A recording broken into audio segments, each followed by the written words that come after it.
ಖರ್ಗೆನ ವಿರುದ್ಧ ಮಾತಾಡೋ ದಮ್ಮೆಲ್ಲ ಇವರು ಅಪ್ಪ ಮಗ ಅವ್ರ ಅಪ್ಪ ಮಗನ ವಿರುದ್ಧ ಈ ಅಪ್ಪ ಮಕ್ಕಳು ಮಾತಾಡೋದಿಲ್ಲ.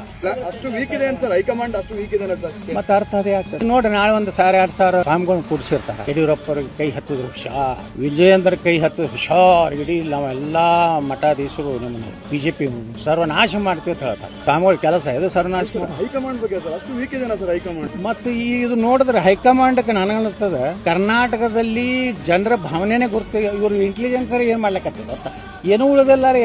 ಈಗ ಬಿಜೆಪಿ ಒಳಗ ವಿಜೇಂದ್ರನ್ ತೆಗೆದು ಹಿಂದುತ್ವ ಅಭಿವೃದ್ಧಿ ವಿಚಾರಧಾರೆಯರು ಯಾರೇ ರಾಜ್ಯಾಧ್ಯಕ್ಷರಾಗಿ ನೇತೃತ್ವ ಕೊಟ್ಟರೆ ಬಿಜೆಪಿ ಬರ್ತಾರೆ. ಇದೇ ಯಡಿಯೂರಪ್ಪ, ಇದೇ ವಿಜೇಂದ್ರ, ಇನ್ನು ಮತ್ತೆ ಮನ್ಯಾಗ 3 ಮಕ್ಕಳು ತಯಾರಾಗ್ಯಾರ. ಈಗ ನಾಳೆ ನವೆಂಬರ್ಗೆ ಒಂದು ರಿನ್ಯೂವಲ್ ಆಯ್ತಂದ್ರೆ ಒಬ್ಬ ಮಗ ಕರ್ನಾಟಕ ಬಿಜೆಪಿ ಯುವ ಮೋರ್ಚಾ ಅಧ್ಯಕ್ಷ. ಈ ರೀತಿ ಏನ್ ಮಾಡ್ಲಕತ್ತಾರಲ್ಲ, ಕುಟುಂಬಕ್ಕೆ ಏನ್ರಿ ಇವ್ರು ಏನ್ ಮಾಡ್ಯಾರ, ಏನ್ ಕಾಂಟ್ರಿಬ್ಯೂಷನ್ ಐತ್ರಿ? ನೀವು ಹೋಗಿದ್ದೆ ಭ್ರಷ್ಟಾಚಾರ ಆರೋಪ ಮ್ಯಾಗ ಅಂತ ಗಂಭೀರ ಆರೋಪ ಮಾಡ್ಯಾರ. ಮಾನ ಮರ್ಯಾದೆ ಇದ್ದವರು ಇದು ಒಂದೇ ಅಲ್ಲ, ಬಹಳ ಆರೋಪಗಳದು ಹೇಳ್ಯಾರ. ಅವ್ರು ಹೇಳ್ಯಾರ. ಇದನ್ನೆಲ್ಲ ತಿಳ್ಕೊಬೇಕು. ಮಾತಾ ಕೇಂದ್ರದವರು ಸ್ವಲ್ಪ ಅರ್ಥಕೋಬೇಕು. ಗಂಭೀರ ಪ್ರಕರಣ ಇದ್ದಾಗ ನಾವು ಬರಬಾರದು. ಮೋದಿಯವ್ರು ಏನ್ ಹೇಳ್ತಾರ, ವಂಶವಾದ ಬೇಡ, ಕುಟುಂಬ ರಾಜಕಾರಣ ನಮ್ಮಲ್ಲಿ ಇಲ್ಲ, ಭ್ರಷ್ಟಾಚಾರ ನಾವು ಸಹನ ಮಾಡೋದಿಲ್ಲ. ಇದೇನ್ ನಡೆದಿದೆ ಕರ್ನಾಟಕ ಬಿಜೆಪಿಗೆ? ಬೇರೆ ಆರ್ಟಿಕಲ್ 370 ಕಾಶ್ಮೀರ ತೆಗೆದು ಕರ್ನಾಟಕ ಹಾಕ್ಯಾರ ಬಿಜೆಪಿ ಒಳಗೆ ಏನಾರ?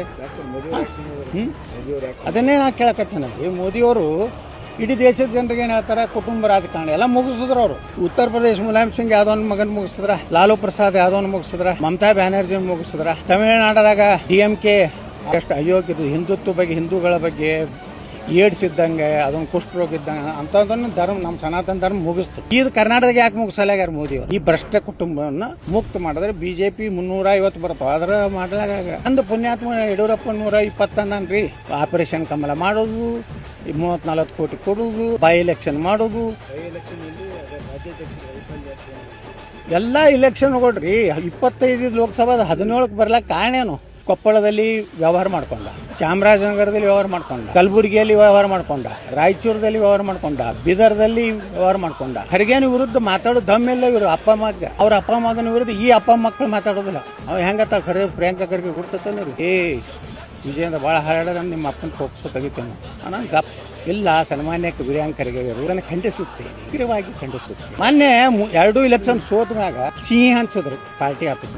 ಸ್ವಲ್ಪ ದುಃಖ, ನಮ್ಮ ಪಾರ್ಟಿ ಸೋತೈತಿ, ನಮ್ಗೆ ಇಂಥ ಪರಿಸ್ಥಿತಿ ಬರಬಾರ್ದಾಗಿತ್ತು ಅನ್ನುವಂಥ ವಿಷಾದಿಲ್ಲ. ಅದು ಏನು ಹೇಳ್ತಾರೆ ಸ್ಟೇಟ್ಮೆಂಟು, ನೀವು ಬಿಟ್ಟು ಅದು ಈ ಬೈ ಎಲೆಕ್ಷನ್ ತಲೆ ಕಟ್ಸೋಬೇಡಿ, ನಮ್ಮ ತಂದೆಯ ಸಂಭ್ರಮೋತ್ಸವದ ಬಗ್ಗೆ ಚಿಂತನೆ ಮಾಡಿ ಹೇಳ್ತಾನೆ. ಪಶ್ಚಿಮ ಬಂಗಾಳದಲ್ಲಿ ಮನಿ ಮಗ್ಗಲ್ಕಿನ ಮನ್ಯಾಗ ಗಂಡು ಹುಟ್ಟದ ಅಂದ್ರೆ ಇವ್ರು ಪೇಡೆ ಅಂತ ಇವು ಎಲ್ಲ ಗೊಡ್ಡೆ ಅದಾವ. ಇಲ್ಲಿ ಹುಟ್ಟೋದು ಎಲ್ಲಿದೆ? ಮಗ್ಗಲು ಹುಟ್ಟದ ಆಸಾಮ್ ಅಂದ್ಕೊಂಡೆ ಪೇಡೆ ತಿನ್ನೋದು, ಪಶ್ಚಿಮ ಬಂಗಾಳ ಪೇಡೆ ತಿನ್ನೋದು, ಪುದುಚೇರಿ ಪೇಡೆ ತಿನ್ನೋದು. ನೀವೇನು ತಿಳಕತ್ತೀರಿ ಇಲ್ಲಿ?